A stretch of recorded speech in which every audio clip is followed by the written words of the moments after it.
Bonjour, j'espère que vous avez passé une bonne journée jusqu'à présent. Je m'appelle Caroline Osters, je suis la directrice commerciale responsable de l'Europe, du Moyen-Orient et de l'Afrique chez Control Case. Je suis rejointe aujourd'hui par mademoiselle Yosra Antit. Elle est consultante en sécurité de l'information. Nous sommes réunis ici aujourd'hui pour discuter de la dernière version de la réglementation de PCI DSS, c'est-à-dire la version 4.0. Ça prendra environ 45 minutes en total. Avant de commencer, quelques règles pratiques. Après la présentation, nous aurons amplement le temps de répondre à vos questions. Vous pouvez poser toutes vos questions dans la fenêtre de discussion. Pour tout problème audio ou visuel, veuillez aussi les mettre dans la fenêtre de discussion et nos modérateurs s'en occuperont. Nous essayerons de répondre à toutes les questions, mais s'il ne nous reste pas de temps, nous ferons un suivi par email après la session d'aujourd'hui. Les diapositives et l'enregistrement de ce webinaire seront envoyés à tout le monde lors de cet appel au début de la semaine prochaine. En entre-temps, veuillez visiter notre site web à l'adresse www.controlcase.com pour d'autres webinaires et sur d'autres réglementations. Nous avons les points suivants à l'ordre du jour pour aujourd'hui. Nous commençons par une introduction de Control Case et la réglementation PCI DSS. Après, nous allons aborder l'histoire de PCI DSS et l'actualisation PCI DSS version 4.0. On va plonger en profondeur et discuter les changements notables. Et finalement, on va parler de la chronologie de la norme PCI DSS version 4.0. Donc, je vais vous donner un petit aperçu de Control Case avant de commencer. Donc, depuis 2004, nous offrons des services de certification et de conformité continue. Nous avons plus de 1000 clients partout dans le monde. Nous avons réalisé plus de 10 000 certifications et notre équipe existe plus de 300 experts techniques. Les organisations de toute taille s'appuient sur des services de conformité et de certification continue pour réduire considérablement le temps, le coût et la charge de la conformité informatique. Contrairement aux cabinets de conseil traditionnels, nous apportons une méthodologie de partenariat plutôt qu'un état d'esprit d'auditeur à chaque mission.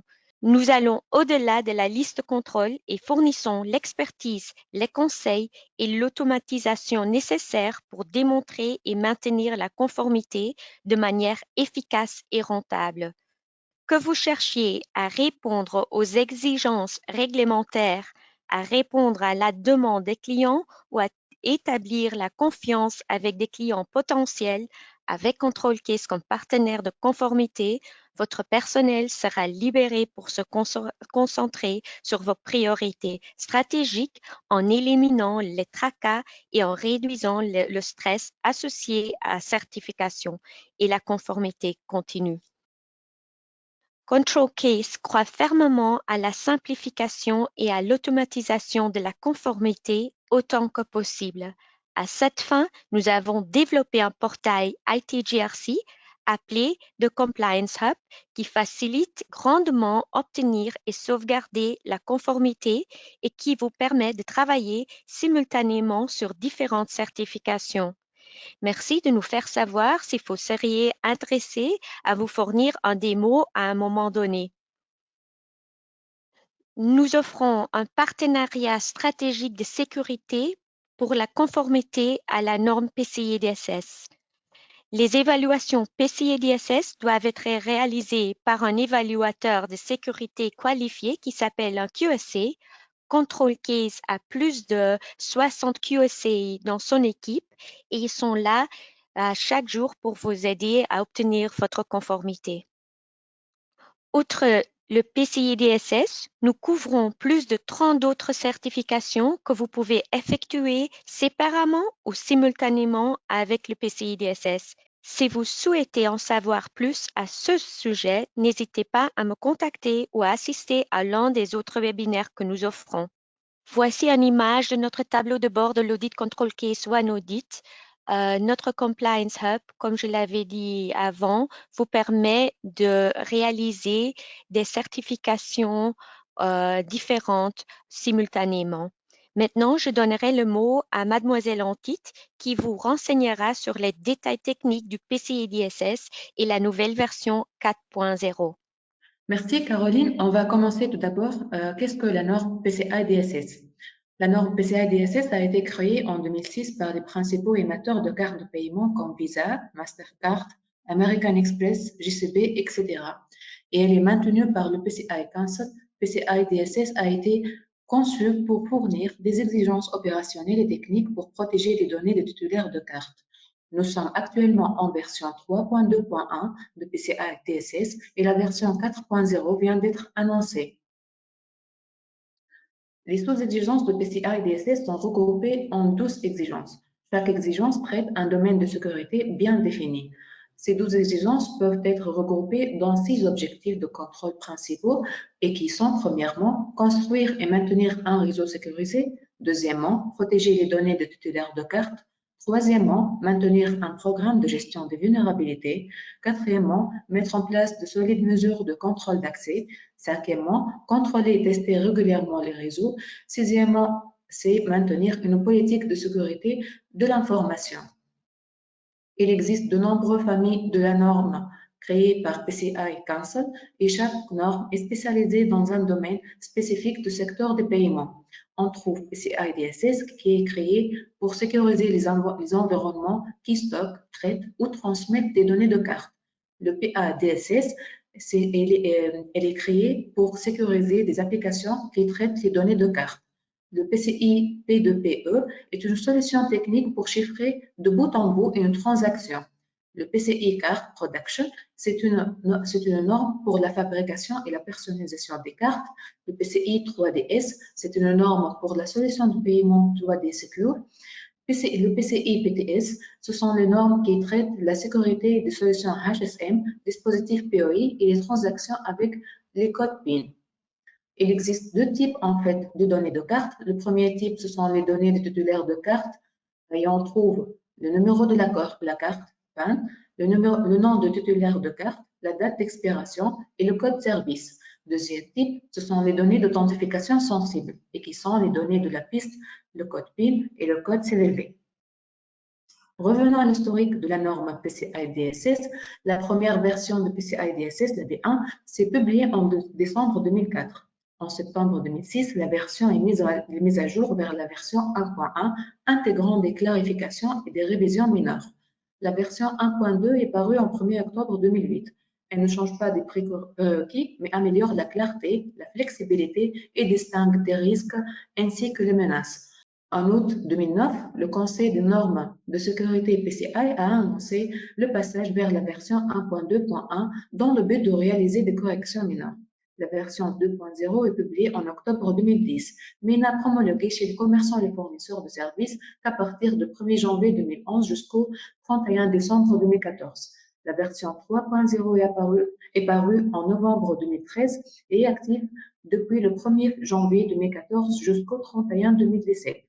La version 3.1 est mise en place en avril 2015 et la version 3.2 est mise en place en avril 2016. En mai 2018, quelques modifications mineures ont été publiées dans la version 3.2.1 et finalement la version V4.0 qui est publiée en mars 2022.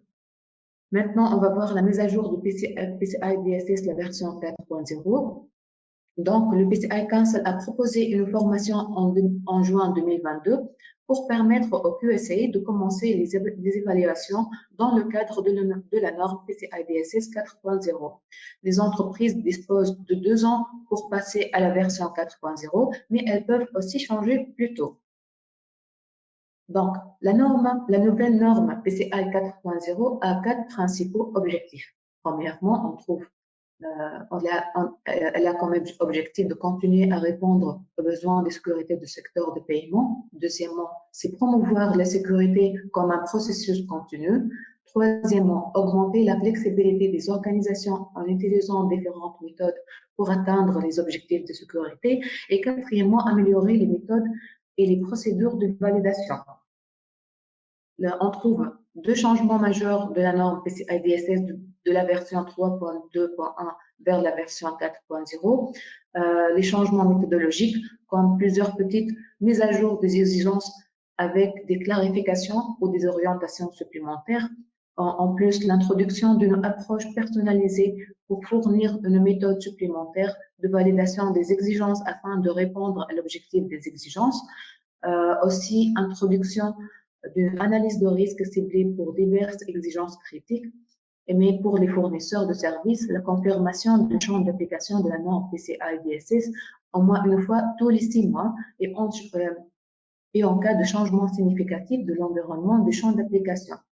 À part de ces changements méthodologiques, il y en a des nouvelles exigences dont la mise en œuvre peut demander plus d'efforts, comme les exigences strictes en matière de mots de passe et d'identification multifactorielle, le MFA, les mécanismes de détection et de protection du personnel contre les attaques de phishing, et aussi les solutions techniques automatisées pour les applications web exposées au public qui détectent et préviennent en menace les attaques basées sur le web.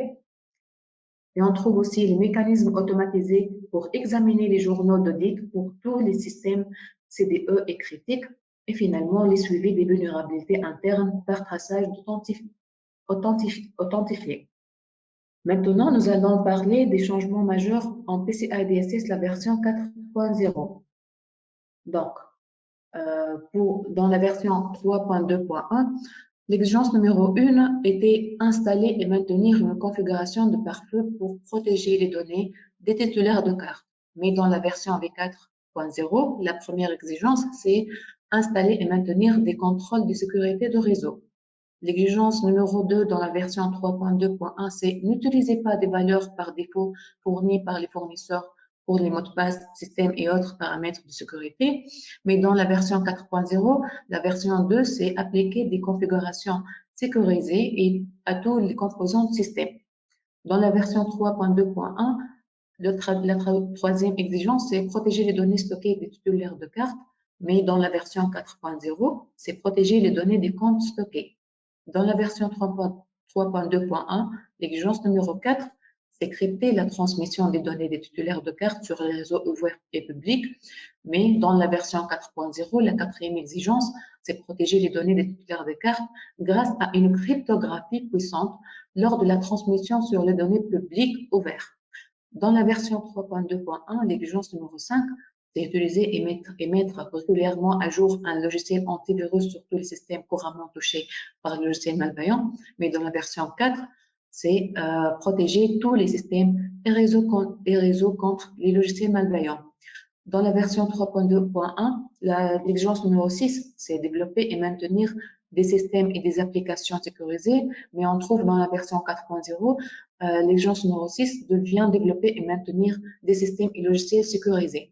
Dans la version 3.2.1, l'exigence numéro 7, c'est restreindre l'accès aux données des titulaires de cartes en fonction du besoin d'en connaître, mais dans la version 4.0, l'exigence numéro 7, c'est restreindre l'accès aux composants de système et aux données des titulaires de cartes en fonction de besoin d'en connaître. La version numéro 3.2.1, l'exigence numéro 8, c'est attribuer un identifiant unique à chaque personne ayant accès à un ordinateur, mais la version 4.0, l'exigence numéro 8 devient identifier les utilisateurs et identifier l'accès aux composants de système. L'exigence numéro 9 dans la version 3.2.1, c'est limiter l'accès physique aux données des titulaires de cartes qui reste la même dans la version 4.0. L'exigence numéro 10 dans la version 3.2.1, c'est suivre et surveiller tous les accès aux ressources de réseau et aux données des titulaires de cartes. Mais dans la version 4.0, l'exigence numéro 10, c'est consigner et surveiller tous les accès aux composants de système et aux données des titulaires de cartes. L'exigence numéro 11 dans la version 3.2.1, c'est tester régulièrement les systèmes et processus de sécurité.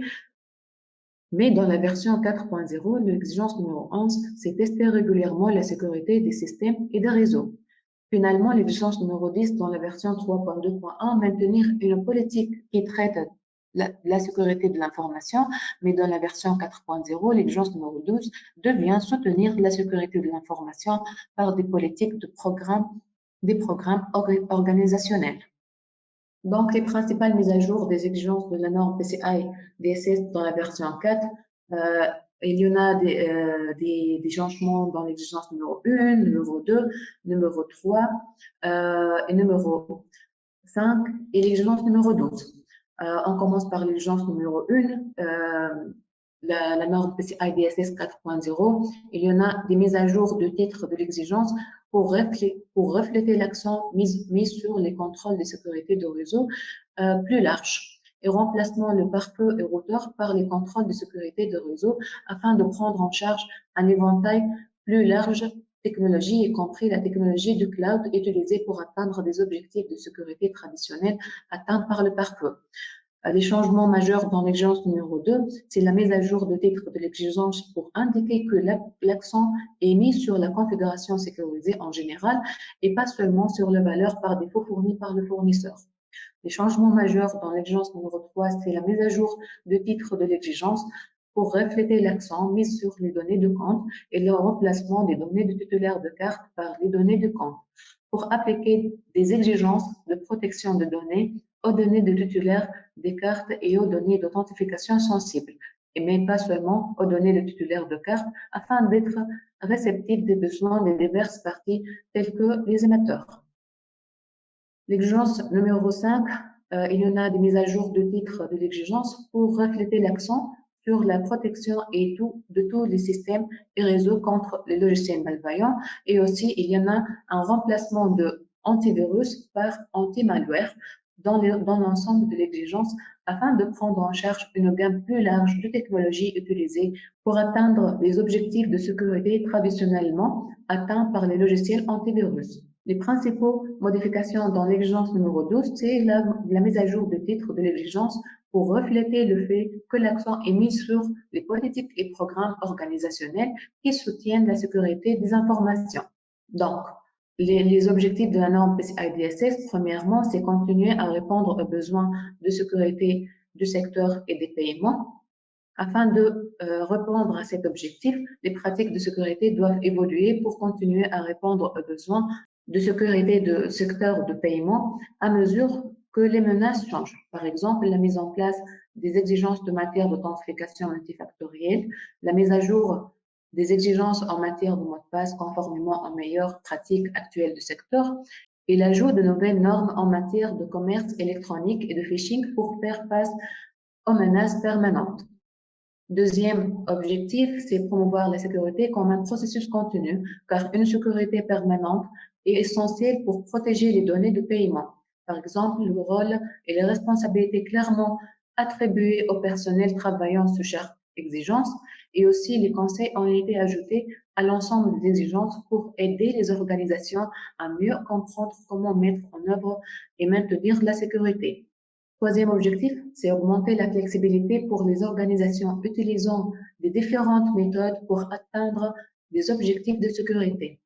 Pour cela, il faut fournir plus d'options et différentes méthodes de validation afin d'accroître la flexibilité des organisations pour atteindre des objectifs de sécurité et soutenir l'innovation en matière de technologie de paiement.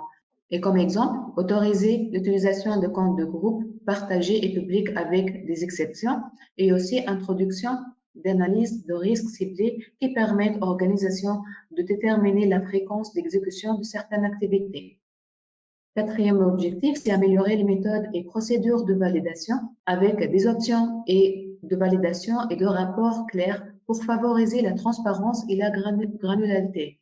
Par exemple, alignement accru entre les informations rapportées dans un rapport de conformité et une question d'auto-évaluation et les informations résumées dans une attestation de conformité. Donc, l'un des nouveaux concepts introduits par PCI 4.0 est l'approche personnalisée. Avec cette approche, si l'entité a des pratiques matures de gestion de risque, elle peut choisir de mettre en œuvre divers contrôles qui répondent à l'objectif de l'approche personnalisée, mais qui ne satisfont pas à l'exigence énoncée.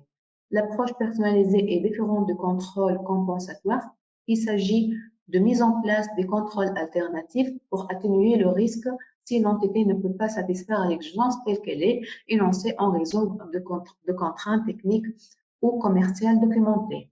Maintenant, nous allons parler du calendrier de mise en œuvre de la norme PCI, la version 4.0. La norme PCI DSS version 3.2.1 restera active pendant 2 ans après la sortie de la version 4.0. Le 31 mars 2024 est la date à laquelle la version 3.2.1 sera retirée et cette période de transition est destinée aux organisations de temps de se familiariser avec les changements et de la version 4.0. En plus de ce délai de 2 ans, la plupart des nouvelles exigences sont initialement des meilleures pratiques dans la version 4 et il y a une période supplémentaire après le retrait de la version 3.2.1 avant que ces meilleures pratiques deviennent des exigences.